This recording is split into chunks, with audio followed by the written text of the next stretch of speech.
జై మా బగలాముఖి అందరికీ నమస్కారము.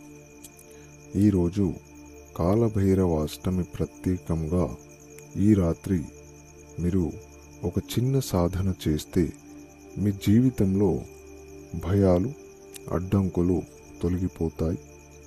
కాలభైరవుడు అంటే భయాన్ని నశింపజేసే శివుని రూపం. ఈ అష్టమి రోజు ఆయనను పూజిస్తే ధైర్యం, రక్షణ, శక్తి లభిస్తుంది. ముందుగా సాధన ఎలా చేయాలి తెలుసుకుందాం.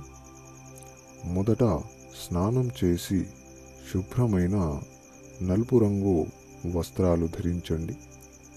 తరువాత మీ ముందు ఒక పీఠం పెట్టి పీఠం పైన ఎరుపు రంగు వస్త్రాన్ని పరచండి.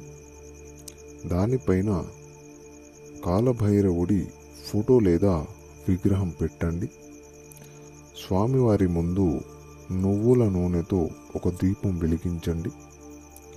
అలాగే నైవేద్యంలో బెల్లం లేదా నువ్వులు పెట్టండి. తరువాత మంత్రజపం చేయాల్సి ఉంటుంది. మంత్రజపంలో రుద్రాక్ష మాలను వాడాలి. మంత్రము ఓం హ్రీం వటుకాయ ఆపదుద్ధరణాయ కురు కురు కాలభైరవాయ నమః. ఓం హ్రీం వటుకాయ ఆపదుద్ధరణాయ కురు కురు కాలభైరవాయ నమః. ఈ సాధన రాత్రి 9 గంటల తర్వాత మొదలుపెట్టండి. ఒక ముఖ్యమైన విషయం, కుక్కలకు ఆహారం పెట్టడం కాలభైరవుడికి ఎంతో ఇష్టం. కావున సాధన చేసే ముందు కుక్కలకు ఆహారం పెట్టండి.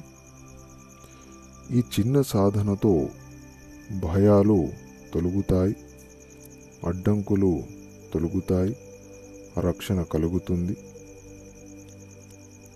సమస్యలతో బాధపడుతున్న వారు ఈ యొక్క సాధన చేస్తే మంచి జరుగుతుంది. ఈ వీడియోని నచ్చితే లైక్ చేయండి, అలాగే షేర్ చేయండి, ఛానల్ని సబ్స్క్రైబ్ చేయండి. జై మా బగలాముఖి.